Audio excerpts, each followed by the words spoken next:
62년을 살면서 이런 밤을 보낼 줄 몰랐습니다. 심장이 터질 것 같았고 온몸에 전류가 흐르는 듯 했습니다. 순영 씨 괜찮아요? 대답 대신 목을 끌어안았어요. 더 놀라운 건 그 밤이 끝나지 않았다는 겁니다. 새벽이 되어도 아침 햇살이 창문을 두드려도 그이는 멈추지 않았어요.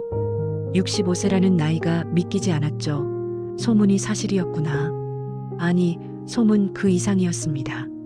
이 이야기는 한 달 전 비가 쏟아지던 그날부터 시작됩니다. 사연 시작 전 구독, 좋아요 한 번씩 눌러주세요. 가을비가 유난히 거세게 내리던 오후였어요. 저는 62세 강순영, 서울 외곽 작은 주택가에서 반찬 가게를 운영하고 있습니다. 가게 이름은 순영이네인데 남편이 떠나고 5년 전에 시작한 작은 장사예요. 거창한 건 아니고 동네 어르신들 입맛에 맞는 반찬 몇 가지 만들어 파는 정도지요. 그날도 새벽 5시에 일어나 콩나물을 다듬었으며 물을 썰다가 멸치도 볶았습니다. 남편 영정 사진 앞에 물 한 잔 올리면서 여보, 오늘도 장사 시작해요. 인사하는 게 하루의 시작이에요. 5년이 지났는데도 그 습관은 변하지 않았습니다. 가게 문을 열자 진열대를 정리하다가 한숨이 났어요. 처마 끝에서 빗물이 뚝뚝 떨어지고 있었거든요. 작년부터 새기 시작했지만 고칠 엄두가 나지 않았습니다. 돈도 돈이지만 누구한테 부탁해야 할지 모르겠더라고요. 이것도 고쳐야 하는데 혼잣말이 절로 나왔어요. 그때 가게 문이 열렸습니다. 비에 젖은 남자가 들어왔어요. 회색 점퍼에 검은 우산을 들었고 얼굴에 빗물이 맺혀 있었습니다. 나이는 저보다 서너 살 많아 보였으며 키가 크고 어깨가 넓었어요. 인상은 무뚝뚝했지만 험하지는 않았습니다. 반찬 좀 살게요. 목소리도 낮고 짧았어요. 네, 어떤 거 드릴까요? 된장찌개 베이스하고 멸치볶음, 깍두기요. 그이는 진열대를 훑어보지도 않으면서 바로 말했습니다. 마치 미리 정해놓은 것처럼요. 저는 반찬을 담으며 슬쩍 그이를 살폈어요. 손이 컸습니다. 굳은 살이 박힌 일을 많이 한 손이었어요. 손등에 희미한 흉터도 보였고요. 결제를 마치자 그이가 봉투를 받아들더니 갑자기 처마 쪽을 올려다봤어요. 저거 새네요. 저도 따라 올려다봤습니다. 빗물이 뚝뚝 떨어지고 있었어요. 아, 네. 작년부터요. 고쳐야 하는데 엄두가 안 나서. 그이가 잠시 처마를 보다가 말했습니다. 제가 고쳐드릴까요? 저는 깜짝 놀랐어요. 네. 아니에요. 손님이 왜 그런 걸? 그이는 대답 없이 고개만 살짝 끄덕이더니 가게를 나갔습니다. 참 이상한 사람이라고 생각했어요. 말수도 없고 눈도 잘 안 마주치면서 갑자기 처마를 고쳐주겠다니. 그런데요. 다음 날 아침 가게 문을 열었을 때 저는 멈춰 섰습니다. 처마가 말끔히 고쳐져 있었어요. 새던 부분이 깨끗하게 막혀 있었고 페인트까지 새로 칠해져 있었습니다. 언제 한 거지? 저는 골목 끝을 봤어요. 멀리서 회색 점퍼를 입은 남자가 공구 가방을 들고 걸어가고 있었습니다. 뒤돌아보지 않으면서요. 저 사람이 이해가 되지 않았어요. 처음 본 손님인데 왜 새벽에 와서 처마를 고쳐놓고 간 걸까요? 그 뒤로 그 남자는 매일 왔습니다. 매일 같은 시간 오후 3시 즈음에 가게 문을 열고 들어왔어요. 말은 여전히 짧았습니다. 된장찌개 베이스, 멸치볶음, 깍두기요. 주문도 똑같았어요. 마치 녹음된 것처럼요. 저는 궁금해졌습니다. 매일 오시네요. 반찬 맛있으세요? 네, 맛있습니다. 그게 끝이었어요. 웃지도 않고 더 말하지도 않으며 결제하자마자 나갔습니다. 일주일이 지났을 때 이상한 일이 또 생겼어요. 가게 앞 계단이 삐걱거렸는데 어느 날 아침 멀쩡해져 있었습니다. 깨진 전구도 새 것으로 바뀌어 있었고 화분 받침대도 새로 놓여 있었어요. 전부 새벽에 제가 모르는 사이에 고쳐져 있었습니다. 도대체 누가? 물어볼 사람이 없었어요. 동네 사람들한테 물어봐도 모른다고 했습니다. 2주째 되던 날 저녁, 저는 늦게까지 가게 정리를 했습니다. 재고 확인하면서 내일 재료 준비하느라 9시가 넘었어요. 문을 닫고 나오자 골목이 어두웠습니다. 가로등이 하나 꺼져 있었거든요. 그때 어둠 속에서 누군가 나타났어요. 제가 바래다 드릴게요. 그 남자였습니다. 어디서 나타난 건지 모르겠어요. 목소리만 먼저 들렸습니다. 아, 괜찮아요. 여기 동네인데요. 어둡잖아요. 그이는 그 말만 하고 제 옆에 섰습니다. 저는 당황해서 괜찮다고 했지만 그이는 이미 걷기 시작했어요. 할 수 없이 나란히 걸었습니다. 어색한 침묵이 흘렀어요. 가로등 불빛이 그이의 얼굴을 비췄습니다. 생각보다 주름이 깊었어요. 입가에, 눈가에, 이마에. 세월의 흔적이 선명했습니다. 그런데 이상하게도 나이가 들어서 생긴 주름이 아니라 무언가를 오래 참아온 사람의 주름 같았어요. 집 앞에 도착하자 그이가 말했습니다. 들어가세요. 고마워요. 근데 이름도 모르는데. 그이가 잠시 멈칫했어요. 그러더니 낮은 목소리로 말했습니다. 박정호요. 아, 저는 강순영이에요. 알아요. 그이는 그 말만 남기고 돌아섰습니다. 저는 그 뒷모습을 한참 봤어요. 알아요라니. 제 이름을 어떻게 아는 걸까요? 며칠 뒤 새벽, 저는 가게에 일찍 갔습니다. 재료가 일찍 도착한다고 해서요. 그런데 골목 모퉁이에서 정호 씨를 봤어요. 전화 통화 중이었습니다. 아니야. 다시는 연락하지 마. 목소리가 낮고 단호했어요. 표정이 굳어 있었습니다. 전화를 끊더니 한숨을 쉬면서 잠시 하늘을 올려다봤어요. 새벽 어둠 속에서 그이의 얼굴이 유난히 쓸쓸해 보였습니다. 저는 숨어서 지켜봤어요. 들키면 안 될 것 같았거든요. 누구랑 통화한 거지? 궁금했지만 물어볼 수 없었습니다. 그 뒤로 정호 씨는 계속 왔어요. 여전히 말이 없었고, 여전히 같은 반찬을 사면서 여전히 무뚝뚝했습니다. 그런데 저는 점점 그 시간이 기다려졌어요. 오후 3시가 되면 괜히 거울을 보게 됐으며 앞치마 매무새를 고치게 됐습니다. 내가 왜 이러지? 62년 인생에 처음 느껴보는 감정이었어요. 남편과 살 때도 이런 두근거림은 없었습니다. 그냥 편안한 정이었지 이렇게 가슴이 뛰는 건 아니었어요. 그러던 어느 날 저녁 일이 생겼습니다. 가게 앞에서 김치통을 들다가 비틀거렸어요. 허리에 힘이 빠지면서 넘어질 뻔했습니다. 그 순간 누군가 제 허리를 잡았어요. 정호 씨였습니다. 그이의 손이 제 허리에 닿아 있었어요. 크고 거칠며 따뜻한 손이었습니다. 저는 놀라서 굳었어요. 심장이 멎는 것 같았습니다. 괜찮아요? 정호 씨가 물었어요. 얼굴이 가까웠습니다. 숨결이 닿을 것 같았어요. 아, 네. 목소리가 떨렸습니다. 정호 씨가 손을 떼고 김치통을 대신 들었어요. 저는 멍하니 그이의 손을 봤습니다. 굳은 살이 박힌 크고 두꺼운 손. 그 손이 방금 제 허리에 닿았다는 게 믿기지 않았어요. 그날 밤 저는 잠이 오지 않았습니다. 눈을 감으면 그이의 손이 떠올랐어요. 허리에 닿았던 그 감촉이 계속 남아 있었습니다. 이 나이에 무슨... 저는 스스로를 다잡았어요. 창피하다며 정신 차리라고. 그런데 소용이 없었습니다. 심장은 이미 내 말을 듣지 않고 있었어요. 그런데 며칠 뒤 말순 언니가 저를 불렀습니다. 순영아, 너 저 남자 정체 알아? 앉아봐. 이거 좀 충격적이야. 말순 언니는 옆 세탁소를 운영하는 68세 언니예요. 저보다 6살 많고 입은 거칠지만 속은 깊은 사람입니다. 재혼 경험도 있으며 세상 물정을 많이 아는 분이죠. 저는 언니를 따라 세탁소 뒷방으로 들어갔습니다.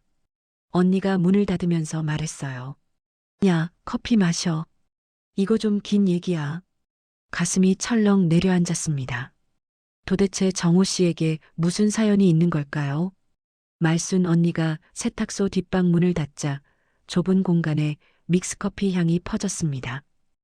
언니는 커피 2잔을 타고 하나를 제 앞에 밀어놓더니 평소와 다른 진지한 눈빛으로 낡은 의자를 가리켰어요. 야, 앉아. 저는 의자에 앉았으며 언니가 커피를 한 모금 마시다가 뜬금없이 입을 열었습니다. 그 남자, 박 사장. 인테리어 하는 남자. 왜 혼자 사는지 알아? 저는 고개를 저었고 언니가 목소리를 낮추면서 얼굴을 가까이 가져왔어요. 20년 전에 이혼했어. 근데 이혼 사유가 좀 그래. 언니가 뜸을 들이자 저는 커피잔을 들었다가 내려놓으며 기다렸습니다. 그 남자 아내가 도망갔대. 밤마다 지치게 해서. 저는 귀를 의심했고 언니가 눈을 크게 뜨면서 의미심장하게 웃었어요. 몰라. 밤마다 지치게 한다는 게 무슨 뜻인지. 얼굴이 달아올랐으며 저는 커피잔만 만지작거리면서 아무 말도 못했습니다. 매일 밤이야, 매일 밤. 한 번도 아니고 여러 번. 아내가 못 버틴 거야. 언니가 손가락을 펴며 숫자를 세는 신용을 했고 저는 목이 타들어가면서도 물을 마실 수가 없었어요. 남자가 너무 세면 여자가 힘들어. 아무리 좋아도 몸이 못 버텨. 언니가 고개를 절레절레 흔들었으며 저는 심장이 쿵쾅거리면서 고개를 숙였습니다. 근데 말이야. 언니가 목소리를 더 낮췄고 마치 비밀을 전하듯 속삭였어요. 나도 재혼해봐서 아는데 남자가 너무 약해도 문제야. 시작도 못하거나 중간에 끝나거나. 그게 더 서러워. 저는 눈을 내리깔았으며 언니가 제 손을 잡으면서 진지하게 말했습니다. 근데 그 반대면 받아줄 수 있는 여자한테는 복이야, 복. 언니 무슨 소리야? 야, 나도 옛날에 그런 남자 만나봤어. 처음엔 힘들었는데 적응되니까 세상에. 다른 남자 못 만나. 언니가 먼 곳을 바라보며 웃었고 저는 얼굴이 더 붉어지면서 커피잔을 들이켰습니다. 근데 왜 그 얘기를 나한테? 야, 내가 눈이 없는 줄 알아? 그 남자, 너 좋아해. 저는 심장이 멎는 것 같았으며 손이 떨리면서 커피잔을 내려놓았어요. 매일 같은 시간에 와서 같은 거 시키고 처마 고치고 계단 고치고 전구 갈고 그게 다 뭐겠어? 그냥 친절한 거 아닐까? 62년 살면서 그런 친절 본 적 있어? 이유 없이? 저는 대답하지 못했으며 언니가 제 어깨를 두드리면서 한숨을 쉬었습니다. 죽은 사람은 저 세상 갔어. 산 사람이 살아야지. 근데 조심해. 소문 들으면 수빈이가 난리칠 거야.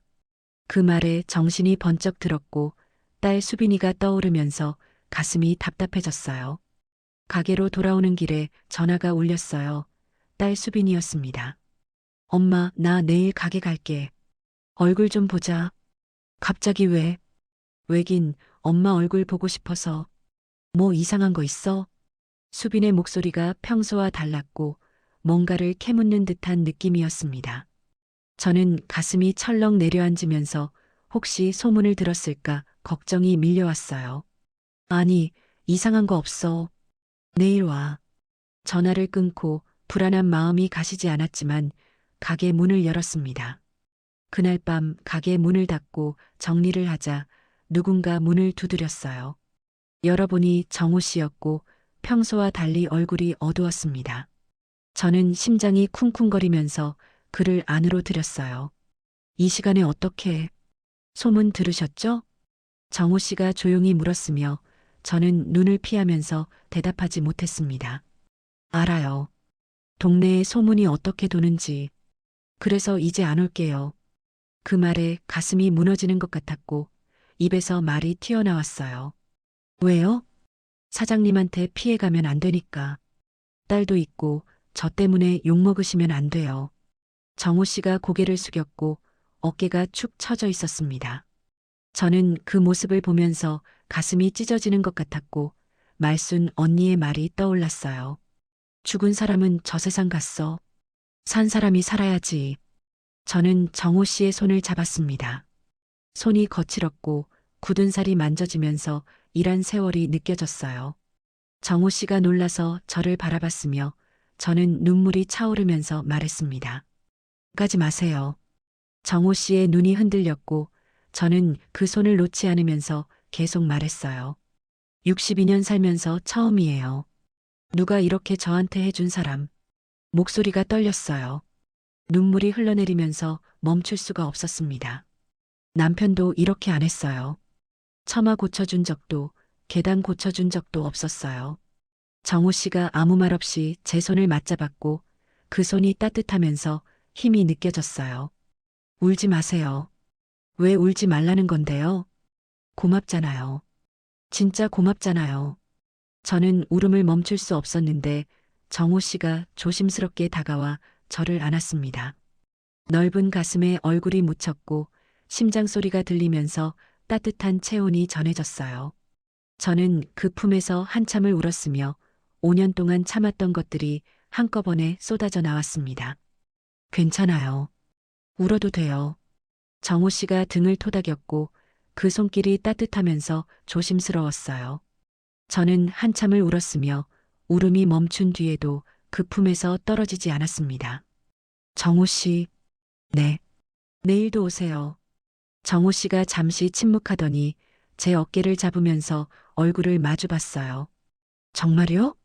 네. 매일 오세요. 밥 차려드릴게요. 정호 씨의 눈이 붉어졌고 고개를 끄덕이면서 대답했습니다. 알겠습니다. 그날 밤 저는 정호 씨를 보내고 나서 가슴이 따뜻해지면서도 불안했어요. 딸 수빈이가 내일 온다고 했으니 만약 정호 씨와 마주치면 어떻게 될까? 복잡한 생각이 머릿속을 맴돌았고 잠이 오지 않는 밤이었습니다. 다음 날 수빈이가 왔어요. 수빈이는 평소처럼 반찬 좀 싸가겠다며 이것저것 챙겼습니다. 엄마 별일 없지? 물었을 때 저는 없다고 대답했어요. 수빈이는 1시간쯤 있다가 갔고 저는 안도의 한숨을 쉬었습니다. 그런데 그 뒤로 정호 씨가 오지 않았습니다. 하루, 이틀, 사흘이 지나도 그이는 나타나지 않았고 매일 오후 3시가 되면 저는 가게 문을 바라보며 혹시 오늘은 올까 기다렸어요. 문이 열릴 때마다 심장이 뛰었지만 들어오는 건 다른 손님들 뿐이었으며 정호 씨의 모습은 보이지 않았습니다. 일주일이 지났어요. 반찬 진열대를 정리하면서도 김치를 담그면서도 손님을 맞으면서도 자꾸 문 쪽을 봤습니다. 혹시 지금 올까? 혹시 오늘은? 그런 생각이 하루 종일 머릿속을 떠나지 않았고 일에 집중이 되지 않았어요. 내가 왜 이러지? 스스로에게 물었지만 답은 나오지 않았습니다. 62년 인생에서 이렇게 누군가를 기다려본 적이 없었으며 남편과 연애할 때도 이런 마음은 아니었어요. 그때는 편안한 정이었지 이렇게 가슴이 조여오는 느낌은 처음이었습니다. 열흘째 되던 날 오후 말순 언니가 가게에 들렀어요. 야, 순영아. 요즘 왜 그래? 얼굴이 반쪽이 됐다. 언니가 의자를 끌어다 앉으며 제 얼굴을 살폈고 걱정스러운 눈빛이었습니다. 그래요? 밥은 먹고 다녀. 살이 쑥 빠진 것 같은데. 대답하지 못했어요. 사실 요즘 입맛이 없었고 밥을 먹어도 모래를 씹는 것처럼 맛이 느껴지지 않았습니다. 박 사장 요즘 왜 안 와? 심장이 덜컥 내려앉았어요. 글쎄요. 바쁜가 봐요. 바쁘긴. 비가 오나 눈이 오나 맨날 오던 사람이 갑자기 뚝 끊기면 이상하잖아. 너 걔한테 뭐라 했어?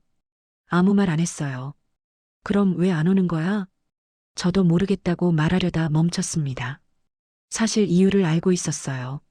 그날 정호 씨가 뭐라고 했는지 기억났는데 제가 오면 피해니까 안 올게요라는 말을 정말로 지킨 거였습니다.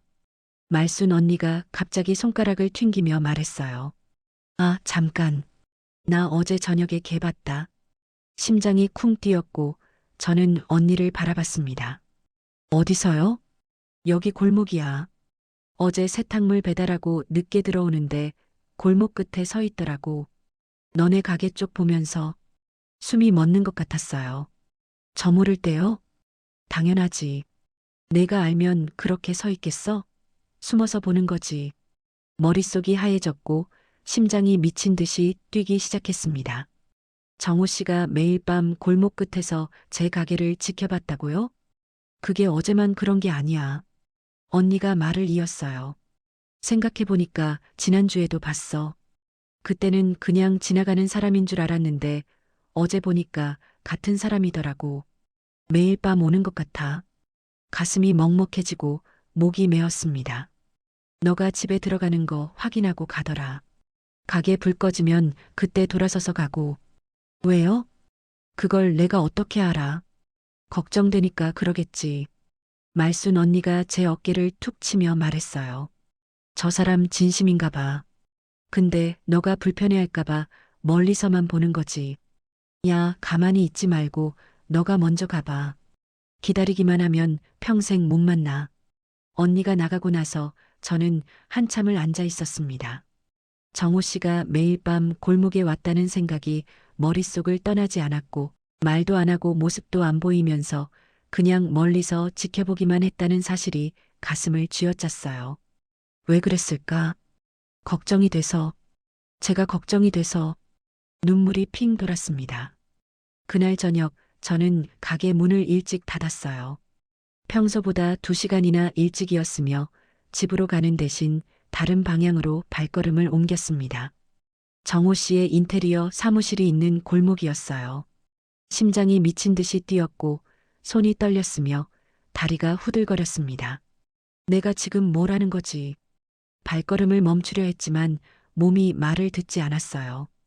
다리가 저절로 움직였고 머릿속이 텅 빈 채로 그냥 걸었습니다. 사무실 앞에 도착했을 때 안에 불이 켜져 있었고 정호 씨가 있다는 뜻이었어요. 저는 문 앞에 서서 심호흡을 하면서 주먹을 쥐었다 폈다를 반복하며 마음을 가다듬었습니다. 그냥 돌아갈까? 그런 생각이 스쳤지만 발이 떨어지지 않았어요. 여기까지 왔는데 그냥 갈 수는 없었죠. 정호 씨 얼굴을 봐야겠다는 생각뿐이었습니다. 문을 두드렸어요. 심장 소리가 더 크게 느껴졌고 손바닥에 땀이 났습니다. 안에서 발소리가 들리더니 문이 열렸어요. 정호 씨가 서 있었습니다. 그이가 저를 보고 굳었으며 눈이 커졌고 입이 벌어졌습니다. 놀란 표정이었어요. 순영 씨? 왜 여기까지? 정호 씨, 왜 안 와요? 제가 먼저 물었고 목소리가 떨렸지만 참았습니다. 정호 씨가 시선을 피했어요. 제가 가면 불편하실 것 같아서요. 누가 그래요? 동네가 좁잖아요. 소문 금방 돌아요. 정호 씨가 쓸쓸하게 웃었죠. 그 웃음이 처음 보는 웃음이었습니다. 슬픈 웃음이었어요. 저는 순영 씨한테 피해주기 싫어요. 저 때문에 다른 사람이랑 멀어지시면 안 되니까. 그이가 한 발 물러서며 말했어요. 들어가세요. 밤이에요. 돌아서려는 등이 보였고 넓은 어깨가 움츠러들어 있었습니다. 마치 잘못한 사람처럼 자신이 존재하면 안 되는 것처럼. 정호 씨, 제가 불렀어요. 매일 밤 제 가게 앞에 왔죠? 정호 씨의 등이 굳었고 어깨가 떨리는 게 보였습니다. 골목 끝에서 지켜봤잖아요. 왜요? 돌아보지 않았지만 목소리가 들렸어요. 낮고 떨리는 목소리였습니다. 그냥 순영 씨가 무사히 집에 들어가는지 확인하고 싶었어요. 왜요? 걱정돼서요. 왜 걱정되는데요? 잠깐 침묵이 흘렀고 정호 씨의 등이 천천히 돌아왔습니다. 그이의 눈이 젖어 있었어요. 순영 씨가 좋으니까요. 심장이 멎었다가 터질 것처럼 뛰기 시작했습니다. 좋아서 걱정되고, 좋아서 지켜보고 싶고, 좋아서 가까이 가고 싶은데, 정호 씨 목소리가 갈라졌어요. 저는 못 가겠어요. 저한테 문제가 있으니까. 저도 모르게 한 발 다가갔으며, 정호 씨가 뒤로 물러섰습니다. 순영 씨 안 돼요. 아내가 떠났잖아요. 20년 동안 혼자 살았어요. 저 같은 사람이 여자 가까이 가면 안 된다고 생각했어요. 또 상처 줄 테니까. 또 떠나게 할 테니까. 목소리가 떨리고 있었으며 눈가에 눈물이 맺혀 있었습니다. 그런데 순영 씨 만나고 그게 흔들렸어요. 가까이 가고 싶었어요. 손잡고 싶었어요. 매일 보고 싶었어요. 근데 무서워요. 또 떠나실까봐. 제가 이상하다고. 저는 정호 씨를 바라봤습니다. 20년 동안 자신을 문제 있는 사람이라고 생각하며 살아온 남자, 여자 가까이 가면 상처 줄 거라고 믿으며 혼자 버텨온 남자가 지금 제 앞에서 떨고 있었어요. 저도 모르게 손이 움직였고 정호 씨의 얼굴을 두 손으로 감쌌습니다. 그이가 놀라서 굳었고 눈이 커졌습니다. 정호 씨, 네. 저 그거 무섭지 않아요. 정호 씨 눈이 흔들렸어요. 그리고요. 제 목소리도 떨렸지만 말해야 했습니다. 저도 정호 씨가 좋아요. 시간이 멈춘 것 같았어요. 세상이 고요해졌습니다. 정호 씨가 저를 받고 믿을 수 없다는 표정이었어요. 순영 씨, 제 얘기 먼저 들어주세요. 다 듣고 나서 결정해도 늦지 않아요. 20년 동안 아무한테도 말 못한 얘기가 있어요. 순영 씨한테는 숨기고 싶지 않아요. 저는 고개를 끄덕였어요. 여기서 말하긴 그래요. 제 집으로 가도 될까요? 저는 망설이다 고개를 끄덕였고 정호 씨가 사무실 불을 끄고 문을 잠갔습니다. 손을 잡고 골목을 걸었고 10분쯤 뒤 작은 주택 앞에 섰어요. 제 집이에요. 문이 열렸고 안으로 들어갔습니다. 작은 거실에 소파 하나, 낡은 TV, 그리고 한쪽 벽에 공구들이 정리되어 있었어요. 20년 동안 혼자 살아온 사람의 집이었습니다. 정호 씨가 물 한 잔을 건네며 소파에 앉았고 저도 맞은편에 앉았어요. 그이가 천천히 입을 열었습니다. 결혼한 지 15년 됐을 때였어요. 저는 45이었고 아내는 42이었죠. 그이의 눈이 먼 곳을 향하면서 목소리는 20년 전 어느 날로 되돌아간 것처럼 낮게 가라앉아 있었습니다. 저는 숨을 죽이고 들었어요. 저는 아내를 사랑했어요. 진심으로요. 그래서 매일 밤 원했습니다. 가까이 있고 싶었고 안고 싶었어요. 잠시 침묵이 흘렀고 정호 씨의 손이 무릎 위에서 꽉 쥐어졌습니다. 손등에 핏줄이 도드라지는 게 보였어요. 근데 아내는 달랐나 봐요. 처음엔 그냥 피곤하다고 했어요. 일이 힘들다고, 오늘은 쉬고 싶다고. 저는 알았다고 했죠. 기다리면 되니까요. 정호 씨가 쓸쓸하게 웃으며 말을 이었습니다. 근데 피곤하다는 말이 일주일이 되고, 한 달이 되고, 석 달이 됐어요. 저는 이해하려고 했습니다. 아내가 힘든가 보다 내가 더 배려해야겠다. 그렇게 생각하면서 참았어요. 그이가 저를 바라봤고 눈빛이 흔들리고 있었습니다. 그러다 어느 날 밤 제가 먼저 다가갔어요. 오랜만이니까 괜찮지 않을까 싶어서요. 정호 씨 목소리가 갈라졌습니다. 아내가 저를 밀쳤어요. 당신은 왜 맨날 그래? 하루도 못 참아? 짐승이야? 그렇게 말했습니다. 가슴이 철렁 내려앉았어요. 저는 아무 말도 할 수 없었고 그저 정호 씨의 떨리는 목소리를 들을 수밖에 없었습니다.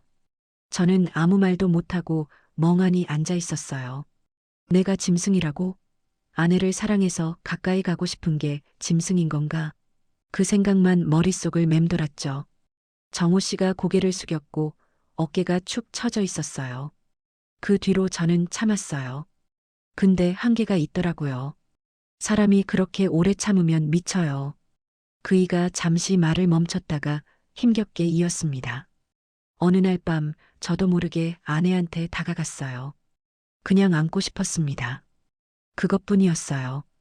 근데 아내가 소리를 질렀어요. 정호 씨 눈에서 눈물이 떨어졌습니다.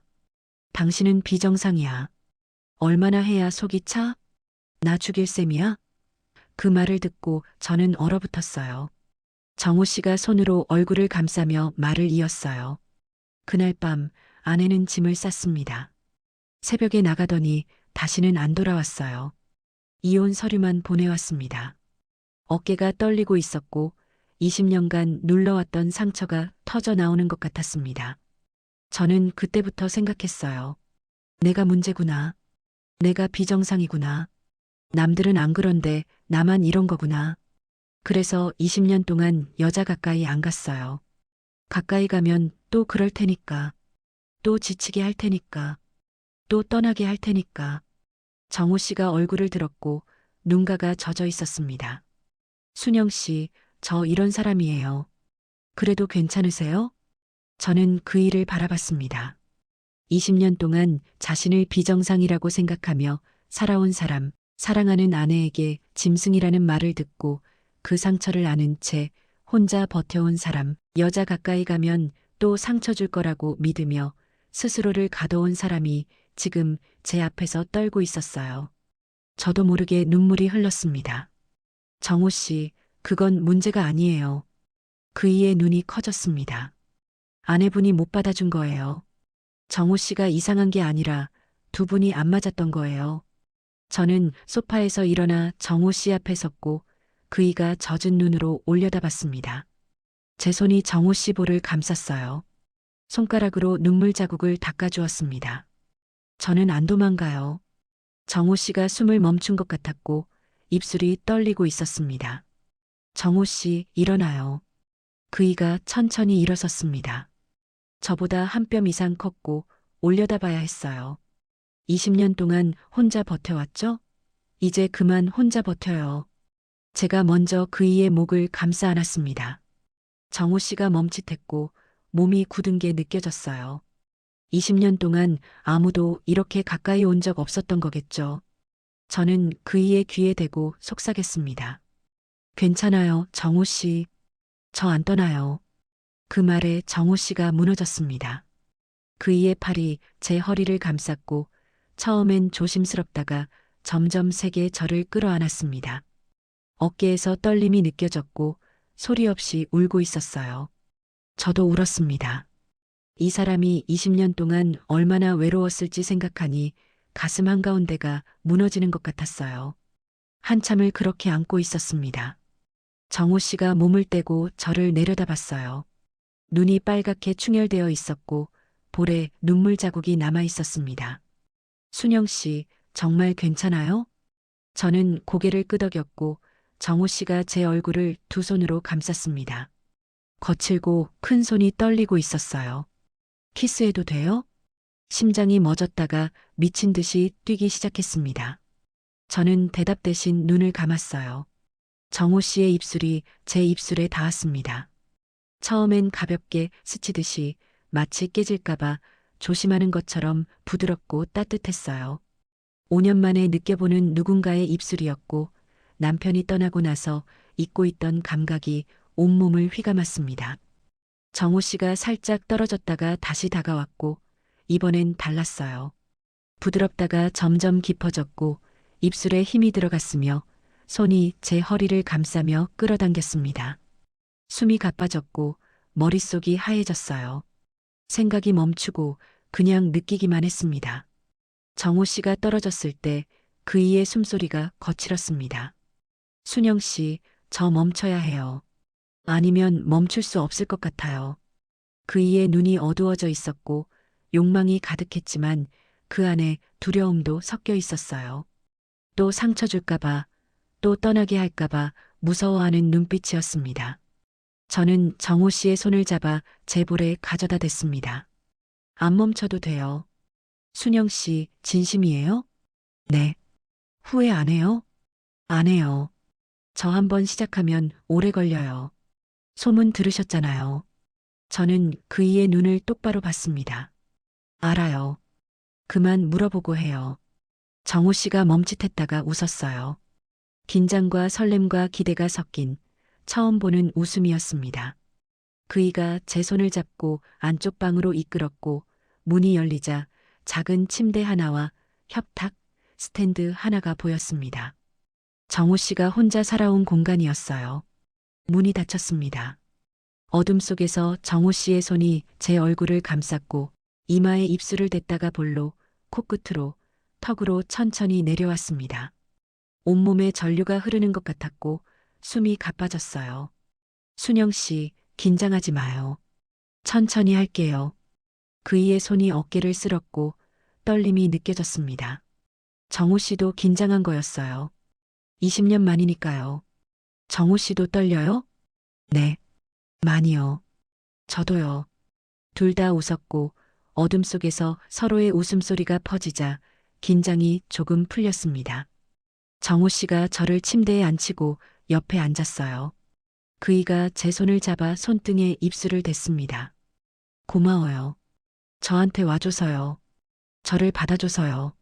눈시울이 뜨거워졌고 목이 메었습니다. 저야말로요. 정우 씨가 천천히 몸을 기울였고 다시 키스가 시작됐습니다. 이번엔 멈추지 않았어요. 정우 씨의 손이 제 허리를 감싸고 등을 쓸어내리며 점점 아래로 내려갔습니다. 온몸이 달아올랐고 숨이 가빠졌어요. 밤이 깊어갔습니다. 그리고 저는 알게 됐어요. 소문이 사실이었다는 걸요. 아니, 소문 그 이상이었어요. 정호 씨의 손이 제 몸 위를 천천히 움직였고 거칠지만 부드러운 손길이 어깨를 쓸고 허리를 감싸며 내려왔습니다. 마치 깨질까봐 조심하는 것처럼 하지만 동시에 간절하게 저를 만졌어요. 처음엔 조심스러웠습니다. 천천히, 아주 천천히 다가오면서 제 반응을 살폈고 불편하지 않은지 확인하듯 멈칫거리기를 반복했어요. 그이의 손끝이 떨리는 게 느껴졌고 20년 만에 누군가와 이렇게 가까워지는 게 얼마나 두려운 일인지 그 떨림이 말해주고 있었습니다. 저도 긴장했어요. 남편이 떠나고 나서 이런 감각은 완전히 잊고 있었고 다시는 느끼지 못할 거라고 생각했습니다. 그런데 지금 62살에 낯선 남자의 품 안에서 온몸이 달아오르고 있었어요. 정우 씨가 제 얼굴을 들여다봤고 어둠 속에서도 그이의 눈빛이 보였습니다. 걱정과 욕망이 뒤섞인 눈이었어요. 힘들면 말해요. 저는 고개를 저었고 그 대답에 정우 씨의 숨이 거칠어졌습니다. 그 뒤로는 달라졌어요. 조심스러움이 사라지고 점점 깊어졌습니다. 정우 씨의 손에 힘이 들어갔고 움직임이 빨라졌으며 숨소리가 거칠어졌어요. 저는 눈을 감고 그 감각에 몸을 맡겼습니다. 온몸에 전류가 흐르는 것 같았어요. 전 남편과 30년을 넘게 살면서 이런 느낌은 한 번도 받아본 적 없었습니다. 남편은 항상 빨리 끝났거든요. 5분이면 끝이었고 그게 당연한 줄 알았어요. 남자란 원래 그런 거라고 나이 들면 더 그렇다고 생각했습니다. 그런데 정우 씨는 달랐어요. 끝이 없었습니다. 시간 감각이 사라졌고 1시간이 지났는지 2시간이 지났는지 알 수 없었습니다. 정우 씨는 멈추지 않았고 지칠 기색도 없었어요. 땀이 송골송골 맺혀 있었지만 숨은 여전히 고르게 쉬고 있었고 눈빛은 오히려 더 또렷해져 있었습니다. 65세 맞아? 믿기 어려웠어요. 이 나이에 이런 체력이라니. 말순 언니가 했던 말이 떠올랐습니다. 하루에 서너 번은 기본이고 한 번 시작하면 안 끝난대. 그때는 과장이라고 생각했는데 지금 온몸으로 느끼고 있었어요. 저는 숨을 헐떡이며 정호 씨의 어깨를 잡았습니다. 잠깐만요. 정호 씨가 멈췄고 걱정스러운 눈으로 저를 내려다봤습니다. 힘들어요? 그만할까요? 아니, 숨 좀요. 정호 씨가 제 머리카락을 쓸어넘기며 기다려줬고 저는 가쁜 숨을 고르며 그이의 얼굴을 봤습니다. 땀에 젖어 있었지만 전혀 지친 기색이 없었어요.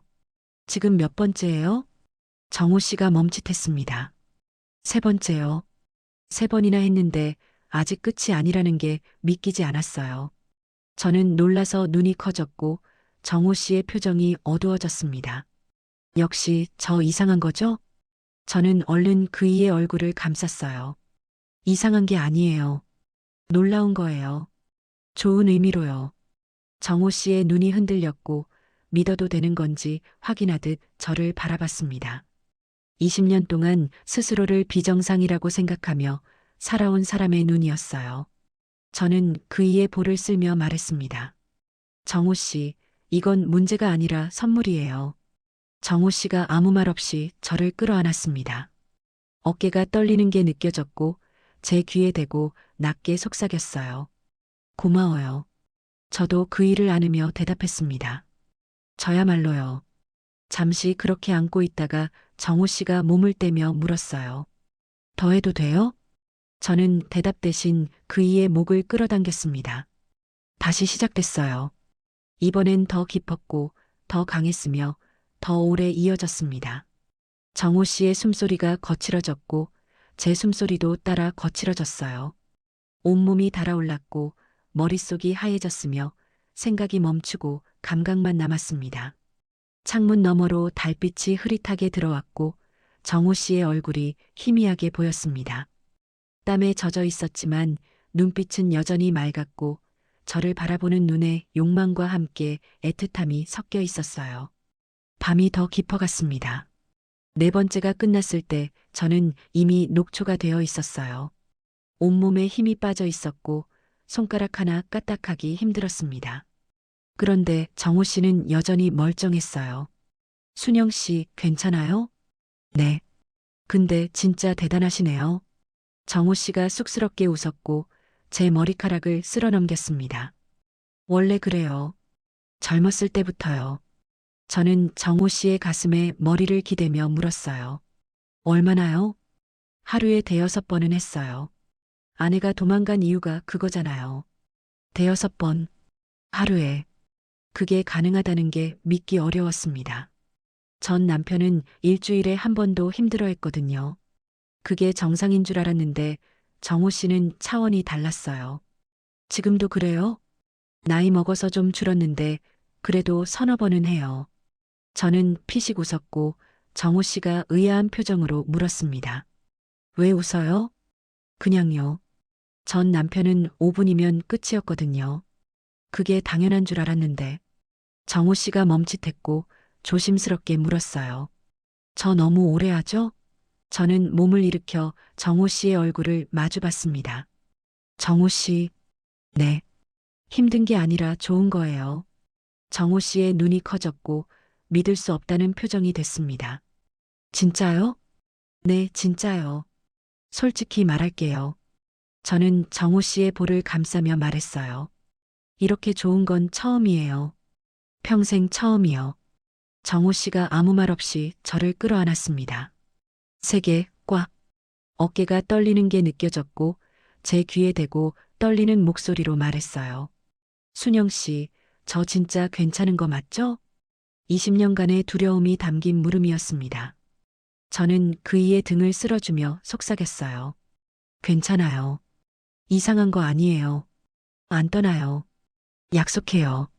정호 씨가 저를 더 꽉 안았고 그 품이 따뜻했습니다. 다시 시작됐어요. 새벽이 밝아올 때까지 멈추지 않았습니다. 저는 이미 몇 번인지 세는 것도 포기했어요. 그냥 몸을 맡기고 느끼기만 했습니다. 창문으로 햇살이 스며들 때야 정호 씨가 멈췄고 저는 완전히 녹초가 되어 있었습니다. 온몸에 힘이 빠져 손가락 하나 움직일 수 없었고 눈꺼풀도 무거웠어요. 정호 씨가 저를 끌어안았고 땀에 젖은 가슴이 따뜻했습니다. 순영 씨, 괜찮아요? 네. 근데 못 움직이겠어요. 정호 씨가 웃으며 제 머리를 쓰다듬었습니다. 죄송해요. 제가 너무 무리했죠?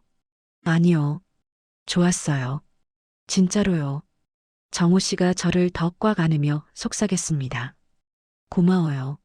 저한테 와줘서요. 저를 받아줘서요. 저를 이상하다고 안 해줘서요. 눈시울이 뜨거워졌고 목이 메었습니다. 저야말로요. 정호 씨 덕분에 다시 살 것 같아요. 정호 씨가 제 머리카락을 쓸어넘기며 말했어요. 고마워요. 저도 웃었고 정호 씨의 품에 파고들었습니다. 햇살이 방 안가득 퍼졌고 저는 그이의 품에 안긴 채 눈을 감았어요. 너무 피곤했거든요. 밤새 한숨도 못 잤으니까요. 자요. 옆에 있을게요. 그 말이 따뜻했습니다. 잠이 들기 직전 정호 씨 목소리가 들렸어요. 순영 씨 사랑해요. 처음 듣는 말이었습니다. 정호 씨 입에서 나온 첫사랑 고백이었어요.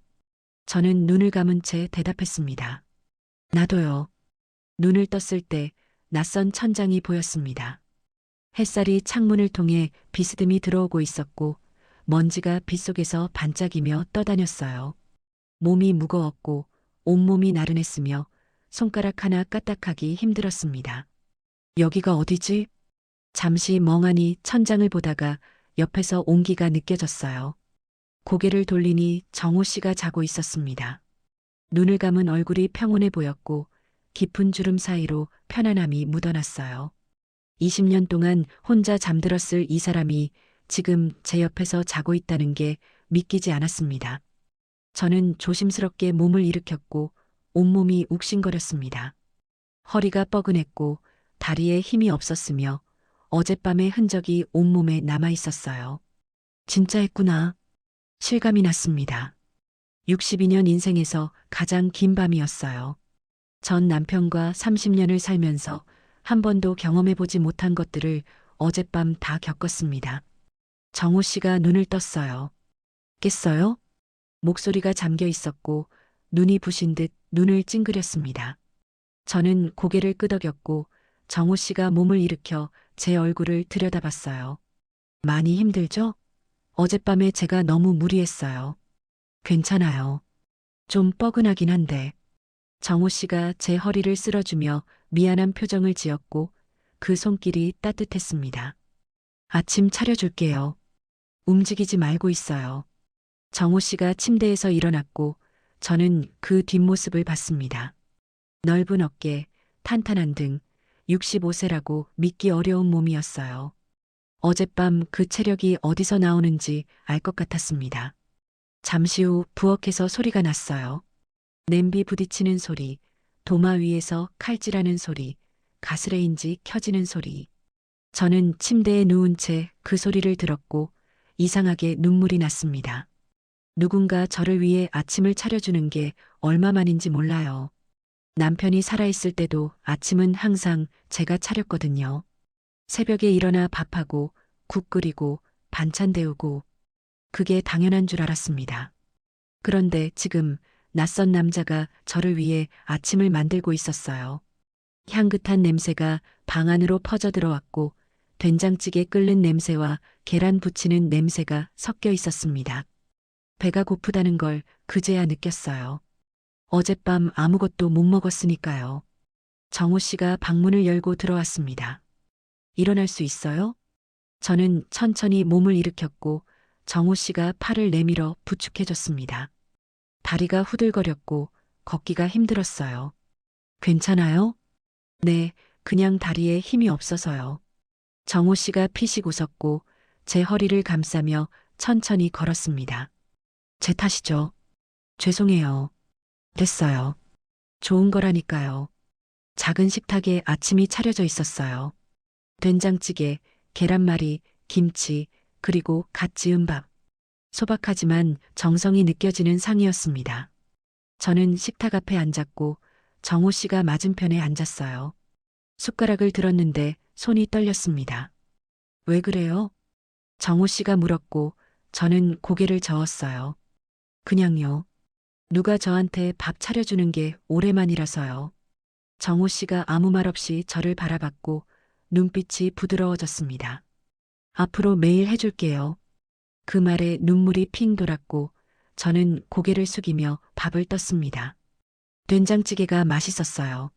얼큰하고 구수했으며 두부가 부드럽게 익어 있었습니다. 맛있어요. 다행이네요. 요리는 별로 못하는데. 이 정도면 잘하는 거예요. 정호 씨가 웃었고 저도 따라 웃었습니다. 밥을 먹는 동안 말이 없었어요. 그런데 어색하지 않았습니다. 그냥 편안했어요.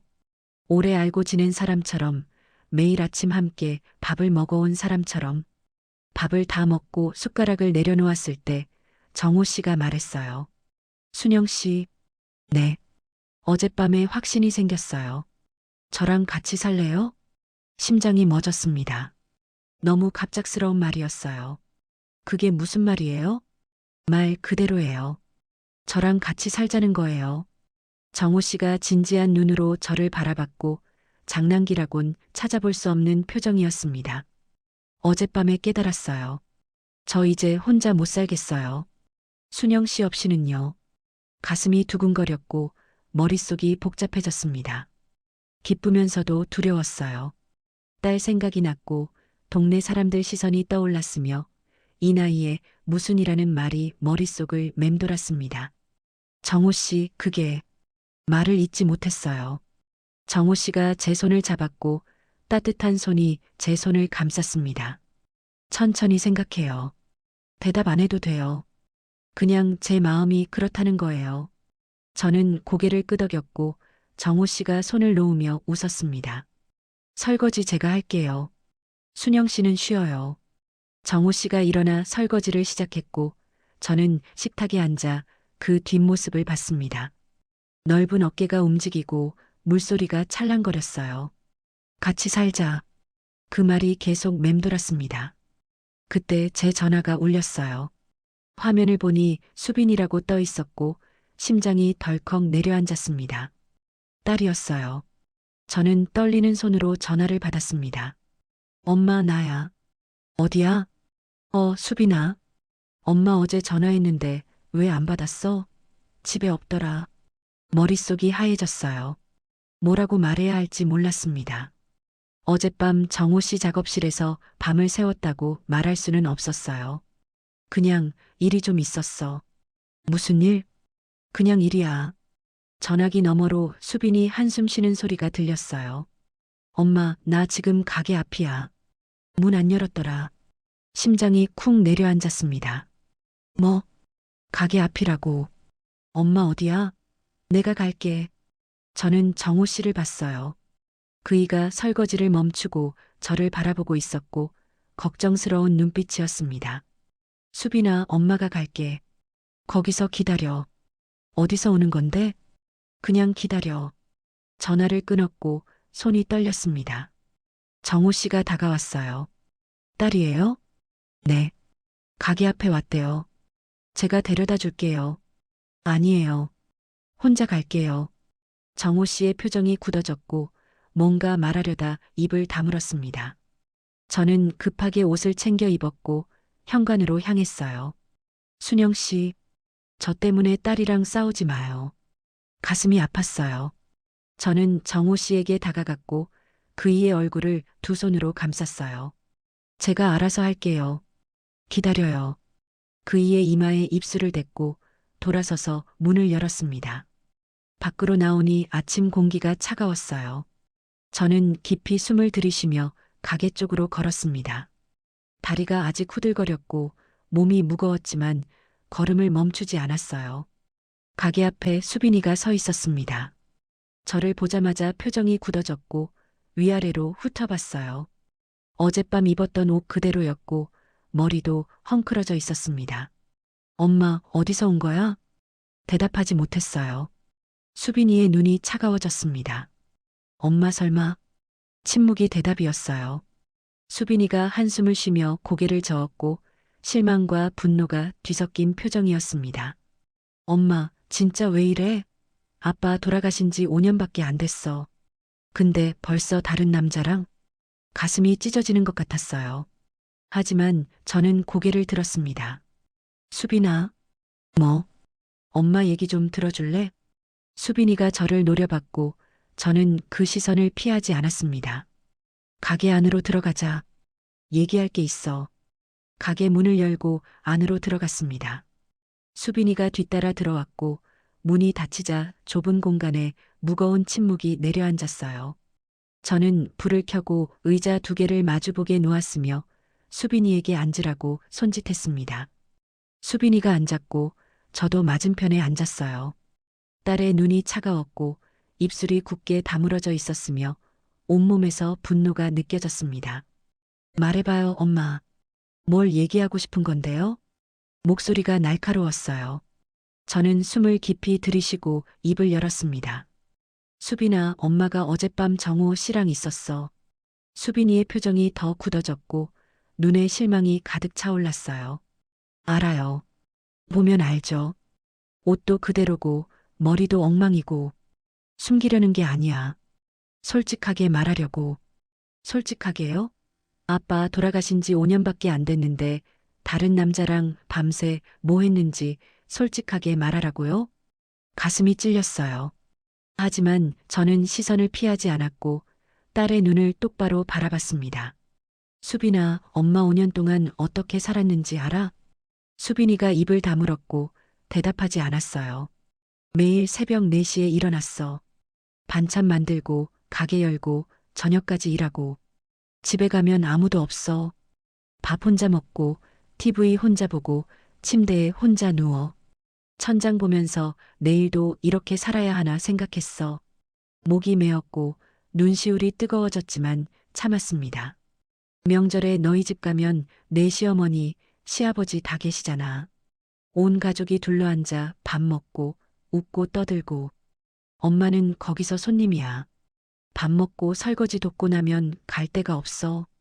빈집으로 돌아와서 혼자 있어야 해. 수빈이의 표정이 조금 흔들렸고 입술을 깨물고 있었어요. 그렇게 5년을 살았어. 외롭다고 말 못했어. 너한테 짐 되기 싫었거든.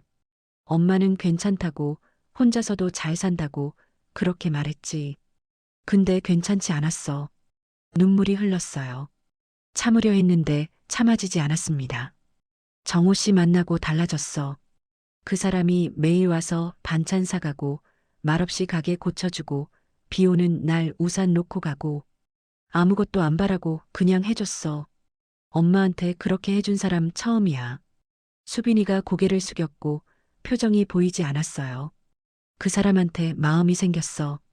이 나이에 무슨 연애냐고 창피하다고 나도 그렇게 생각했어. 근데 어쩔 수가 없었어. 가슴이 뛰고 보고 싶고 옆에 있고 싶었어. 저는 숨을 고르며 말을 이었습니다. 어젯밤에 그 사람이 자기 얘기를 해줬어. 20년 전에 왜 이혼했는지, 왜 혼자 살았는지, 자기가 문제 있는 사람이라고, 여자한테 상처만 준다고, 그래서 20년 동안 아무도 안 만났대. 수빈이가 고개를 들었고 눈빛이 조금 달라져 있었어요. 그 사람 울었어. 20년 동안 혼자 버텨온 사람이 엄마 앞에서 울었어. 자기가 이상한 거 아니냐고, 또 떠날 거 아니냐고, 그렇게 물었어. 저는 딸의 눈을 바라봤습니다. 엄마가 그 사람 안아줬어. 괜찮다고, 이상한 거 아니라고, 안 떠난다고. 그렇게 말해줬어. 수빈이가 아무 말 없이 저를 보고 있었고, 눈가가 붉어져 있었어요. 수빈아, 엄마도 사람이야. 외로워. 누군가한테 기대고 싶어? 손잡고 싶고, 안기고 싶고, 따뜻한 말 듣고 싶어? 그게 죄야? 수빈이가 입술을 때려다 다시 다물었고, 눈물이 볼을 타고 흘러내렸습니다. 아빠 사랑 안 했던 거 아니야. 30년 같이 살았어. 정 많이 들었고, 떠났을 때 많이 울었어. 근데 아빠는 저 세상 갔어. 엄마는 아직 여기 있어. 살아있는 사람은 살아야 해. 말순 언니가 했던 말이 떠올랐어요. 죽은 사람은 저 세상 갔어. 산 사람이 살아야지. 그 말이 지금 제 입에서 나오고 있었습니다. 엄마가 행복하면 안 돼?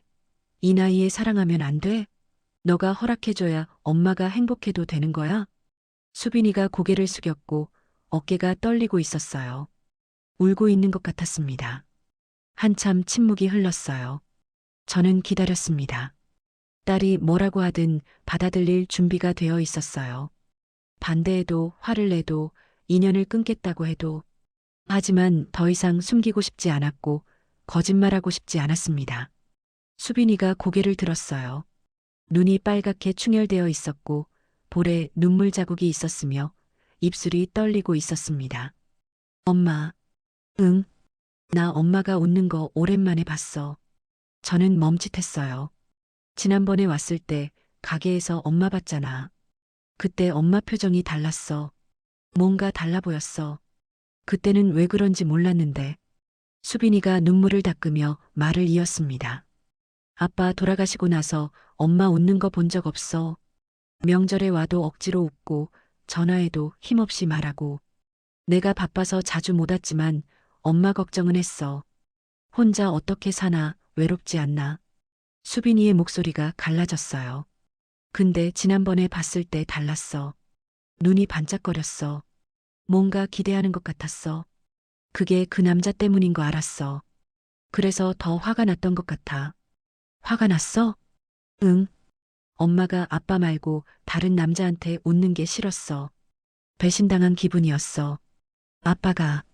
수빈이가 말을 멈췄다가 다시 이었습니다. 근데 지금 엄마 얘기 듣고 생각해 보니까 내가 이기적이었던 것 같아. 저는 아무 말 없이 딸을 바라봤어요. 나는 시댁 식구들 있고 남편 있고 가족이 있잖아. 명절에 북적거리고 주말에 같이 밥 먹고. 근데 엄마는 아무도 없잖아. 혼자잖아. 수빈이가 제 손을 잡았고 차가운 손이었지만 힘이 들어가 있었습니다. 엄마, 미안해. 목이 메었어요. 내가 더 자주 올걸. 더 챙길걸. 혼자 두지 말걸. 수빈아, 그 남자 진짜 엄마한테 잘해? 저는 고개를 끄덕였어요. 잘해줘. 말은 없는데 행동으로 다 해줘. 아침까지 차려줬어. 수빈이가 피식 웃었고 눈물 위로 웃음이 번졌습니다. 아침까지 차려줬어? 밥을? 응. 된장찌개 끓여줬어. 맛있었어. 남자가 요리 좀 할 줄 알아. 20년 혼자 살았으니까. 수빈이가 한숨을 쉬며 고개를 저었어요. 엄마 진짜 좋아하는 거구나. 얼굴이 완전 달라. 처녀 같아. 야, 무슨 소리야. 진짜야. 눈이 반짝반짝해. 저는 부끄러워서 고개를 숙였고 수빈이가 다시 제 손을 잡았습니다. 엄마. 응. 엄마도 행복해도 돼요. 심장이 멎었어요. 이 나이에 무슨 창피하게. 5년 동안 저를 가둬왔던 그 말이 딸의 한마디에 무너졌습니다. 눈물이 쏟아졌고 참을 수가 없었어요. 수빈이가 일어나 저를 안았고 딸의 품이 따뜻했습니다. 울지 마요, 엄마. 내가 잘못했어. 미안해. 아니야. 내 잘못 아니야. 나도 엄마처럼 나이 들면 알겠지. 외로운 게 뭔지, 누군가 필요한 게 뭔지. 수빈이가 저를 떼어내고 얼굴을 봤어요. 그분, 나한테 인사시켜줘요. 어떤 사람인지 보게. 저는 눈물을 닦으며 고개를 끄덕였습니다. 그래. 인사시켜줄게. 근데 엄마. 응? 어젯밤에 뭐 했는지는 말 안 해도 돼요. 알고 싶지 않아. 수빈이가 얼굴을 찡그렸고 저는 웃음이 터졌어요. 안 물어봤잖아. 눈치로 알겠어요. 엄마 걸음걸이가 이상해. 아, 수빈이가 웃었고 저도 따라 웃었습니다. 무거웠던 공기가 풀렸고 오랜만에 딸과 함께 웃었어요. 그분한테 전화해요. 오라고. 지금? 응. 인사하게. 저는 떨리는 손으로 전화를 꺼냈고 정호 씨 번호를 눌렀습니다. 신호음이 2번 가기도 전에 전화가 연결됐어요. 순영 씨, 괜찮아요? 걱정 가득한 목소리였습니다. 기다리고 있었던 게 느껴졌어요. 네, 괜찮아요. 정호 씨, 가게로 와요. 가게요? 딸이 인사하고 싶대요. 전화기 너머로 숨소리가 멈추는 게 느껴졌고 잠시 침묵이 흐른 뒤 정호 씨가 대답했습니다. 알겠어요. 바로 갈게요. 전화를 끊고 수빈이를 봤어요. 딸이 제 손을 잡으며 말했습니다. 엄마, 진짜 좋아하는 거 맞지? 응. 그럼 됐어. 엄마가 좋으면 나도 좋아. 눈물이 또 났어요. 기분 좋은 눈물이었습니다. 10분 뒤 가게 문이 열렸고 정호 씨가 들어왔습니다. 긴장한 표정이었고 손을 어디에 둬야 할지 모르는 것 같았어요. 수빈이가 일어나 정호 씨 앞에 섰습니다. 저 이수빈이에요. 엄마 딸이요. 정호 씨가 허리를 굽혀 인사했어요. 박정호입니다. 만나서 반갑습니다. 엄마한테 잘해주세요. 정호 씨가 고개를 들었고 진지한 눈으로 수빈이를 바라봤습니다.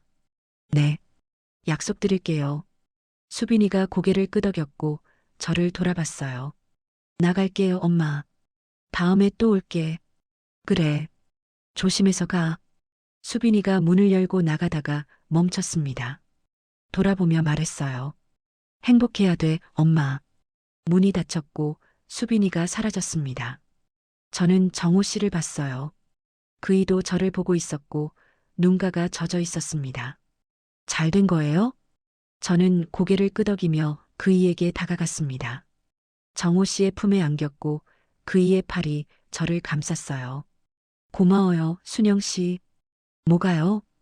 저 때문에 딸이랑 싸울까봐 걱정했는데 안 싸웠어요. 오히려 화해했어요. 정호 씨가 저를 더 꽉 안았고 그 품이 따뜻했습니다. 순영 씨, 네. 이제 진짜 같이 살아도 돼요? 저는 고개를 들어 정호 씨를 봤어요. 그이의 눈에 기대와 두려움이 섞여 있었고 또 거절당할까봐 무서워하는 눈빛이었습니다. 저는 그이의 볼을 쓸며 대답했어요. 네, 같이 살아요. 정호 씨의 눈에서 눈물이 흘렀고 20년 만에 처음으로 혼자가 아니게 된 사람의 눈물이었습니다. 1년이 지났습니다. 겨울 새벽 5시 알람이 울리기도 전에 눈이 떠졌어요. 옆에서 따뜻한 온기가 느껴졌고 정호 씨가 저를 안은 채 자고 있었습니다. 1년 전만 해도 상상할 수 없었던 풍경이에요. 저는 조심스럽게 몸을 빼려고 했지만 정호 씨의 팔에 힘이 들어갔고 저를 더 끌어당겼습니다. 어디 가요? 잠에 취한 목소리였어요. 가게 가야죠. 일어나요. 조금만 더요. 정호 씨가 제 허리를 감싸며 얼굴을 제 목에 묻었고 따뜻한 숨결이 느껴졌습니다. 1년이 지났는데도 이 사람의 품에 안기면 심장이 뛰었어요. 정호 씨, 진짜 일어나야 해요. 알았어요. 5분만요. 5분이라고 해놓고 항상 30분이었습니다. 저는 웃으며 정호 씨의 머리카락을 쓸어 넘겼고 그이가 눈을 떠서 저를 올려다봤어요. 잠이 덜 깬 눈이었지만 그 안에 애정이 가득했습니다. 순영 씨, 네, 예뻐요. 1년 동안 매일 들은 말인데도 여전히 얼굴이 달아올랐어요. 맨날 그 소리예요. 맨날 예쁘니까요. 정호 씨가 제 이마에 입술을 댔고 볼로 코끝으로 내려오다가 입술에 가볍게 닿았습니다. 아침마다 반복되는 의식이었지만 지겹지 않았어요. 이제 진짜 일어나요. 정호 씨가 아쉬운 표정으로 몸을 일으켰고 저도 따라 일어났습니다. 1년 전 처음 이 방에 들어왔을 때는 작고 쓸쓸한 공간이었는데 지금은 달랐어요. 제 옷이 걸려 있었고 화장대가 생겼으며 침대 옆에는 제가 좋아하는 책들이 쌓여 있었습니다. 정호 씨가 먼저 부엌으로 가서 물을 끓이기 시작했고 저는 세수를 하며 거울을 봤어요. 1년 전보다 얼굴이 밝아졌다는 걸 스스로도 느꼈습니다. 주름은 그대로였지만 눈빛이 달랐어요. 살아있는 사람의 눈이었습니다. 아침을 간단히 먹고 집을 나섰어요. 새벽 공기가 차가웠고 입김이 하얗게 피어올랐습니다. 정호 씨가 제 손을 잡았고 따뜻한 손이 차가운 제 손을 감쌌어요. 장갑 안 가져왔어요? 깜빡했어요. 정호 씨가 제 손을 자기 주머니에 넣었고 주머니 안이 따뜻했습니다. 이렇게 손을 잡고 걷는 게 1년째 계속되고 있었어요. 매일 새벽 가게로 가는 길을 함께 걸었습니다. 골목을 지나 큰 길로 나왔을 때 아직 어두운 거리에 가로등 불빛만 켜져 있었어요. 인적이 없는 새벽 거리를 둘이서 걷는 게 좋았습니다. 아무 말 없이 그냥 나란히 걷는 것만으로도 충분했어요. 순영 씨, 네, 행복해요? 정호 씨가 갑자기 물었고 저는 걸음을 멈추고 그이를 봤습니다. 새벽 어둠 속에서 그이의 눈이 진지하게 빛나고 있었어요. 왜 갑자기요? 그냥요. 가끔 꿈인 것 같아서요. 정호 씨가 쓸쓸하게 웃었고 그 웃음 뒤에 20년간의 외로움이 묻어 있었습니다. 20년 동안 혼자 걸었거든요. 이 시간에 이 길을요. 그때는 너무 쓸쓸해서 미칠 것 같았어요. 그런데 지금은 순영 씨가 옆에 있잖아요. 이게 진짜인지 자꾸 확인하고 싶어져요. 가슴이 먹먹해졌고 목이 메었습니다. 저는 정호 씨의 뺨을 손으로 감싸며 말했어요. 진짜예요. 꿈 아니에요. 정호 씨가 제 손을 잡아 입술에 가져다 댔고 손등에 키스했습니다. 차가운 새벽 공기 속에서 그 입술이 따뜻했어요. 고마워요, 순영 씨. 저한테 와줘서요. 저야말로요. 정호 씨 덕분에 다시 살았어요. 우리는 다시 걷기 시작했고 손을 꼭 잡은 채 가게를 향해 갔습니다. 가게 앞에 도착했을 때 정호 씨가 먼저 문을 열었어요. 1년 전에 삐걱거리던 문은 이제 부드럽게 열렸고 새던 처마도 멀쩡했으며 깨진 계단도 말끔하게 고쳐져 있었습니다. 전부 정호 씨가 손본 것들이었어요. 가게 안으로 들어가 불을 켰고 정호 씨가 반찬 재료를 옮기기 시작했습니다. 1년 전에는 제가 혼자 하던 일이었는데 이제는 둘이 함께 했어요. 정호 씨가 무거운 것을 옮기고 저는 반찬을 만들고 그렇게 하루가 시작됐습니다. 오전 장사를 마치고 잠깐 쉬는 시간 가게 앞 계단에 나란히 앉았어요. 1년 전 정호 씨가 고쳐준 그 계단이었습니다. 날씨 좋네요. 정호 씨가 하늘을 올려다보며 말했고 맑은 겨울 하늘이 파랗게 펼쳐져 있었습니다. 그러네요. 저는 정호 씨의 어깨에 머리를 기댔고 그이가 제 허리를 감쌌습니다. 따뜻한 품이었어요. 순영 씨, 네. 저 후회 없어요. 뭐가요? 20년 동안 혼자 산 거요. 그때 힘들었지만 덕분에 순영 씨를 만났잖아요. 순영 씨를 만나려고 그렇게 기다린 것 같아요. 눈시울이 뜨거워졌고 목이 메었습니다. 저도 그래요. 남편 떠나고 5년 동안 힘들었는데 그 시간이 있어서 정호 씨를 알아볼 수 있었던 것 같아요. 정호 씨가 제 머리에 입술을 댔고 제 머리카락을 쓸어 넘겼습니다. 앞으로도 매일 이렇게 있을 거예요? 그럼요. 매일이요. 죽을 때까지요? 죽을 때까지요. 우리는 웃었고 그 웃음이 겨울 공기 속으로 퍼져나갔습니다. 그때 말순 언니가 세탁소에서 나왔어요. 저희를 보더니 씩 웃으며 다가왔습니다. 야, 아직도 저러고 있어? 1년이 됐는데 신혼 같네. 언니, 아침부터 뭐야? 뭐긴 뭐야? 부러워서 그래. 말순 언니가 정호 씨에게 눈짓을 하며 물었어요. 박 사장, 우리 순영이 잘 챙겨줘요? 정호 씨가 고개를 숙이며 대답했습니다. 네, 당연히요. 밤에도요? 언니. 저는 얼굴이 빨개져서 소리쳤고 말순 언니가 깔깔 웃었습니다. 왜, 우리끼리 하는 얘기잖아. 표정 보니까 알겠다. 잘 되고 있구만. 정호 씨도 얼굴이 붉어졌고 어색하게 웃었어요. 말순 언니가 제 어깨를 툭 치며 말했습니다. 야, 너 진짜 좋아 보인다. 1년 전이랑 완전 딴 사람 같아. 이 남자 덕인 거 알지? 알아요. 알면 잘해. 이런 남자 어디서 또 만나겠어. 체력 좋고 말 안 해도 다 해주고. 말순 언니가 세탁소로 돌아갔고 저는 정호 씨를 봤습니다. 그이가 쑥스러운 표정으로 웃고 있었어요. 체력 좋다고 했네요. 들었어요? 들렸죠. 정호 씨가 제 귀에 대고 속삭였습니다. 오늘 밤에 보여줄까요? 얼굴이 화끈거렸고 저는 정호 씨의 어깨를 밀었습니다. 대낮에 무슨 소리예요? 농담이에요. 농담 같지 않았거든요. 정호 씨가 웃었고 저도 따라 웃었습니다. 그날 저녁 가게 문을 닫고 집으로 돌아갔어요. 정호 씨가 저녁을 차렸고 된장찌개와 계란말이 그리고 제가 좋아하는 깍두기가 식탁 위에 놓였습니다. 1년 전 처음 아침을 차려줬을 때와 같은 메뉴였어요. 이거 일부러요? 정호 씨가 고개를 끄덕였습니다. 1년 전 오늘이잖아요. 순영 씨가 처음 여기서 잤던 날이요. 가슴이 뭉클해졌고 눈시울이 뜨거워졌습니다. 기억하고 있었어요? 당연하죠. 제 인생에서 가장 중요한 날인데요. 저는 정호 씨에게 다가가 안겼고 그이의 품이 따뜻했습니다. 1년이 지났는데도 이 품에 안기면 심장이 뛰었어요. 정호 씨, 네, 사랑해요. 정호 씨가 저를 더 꽉 안으며 속삭였습니다. 나도요.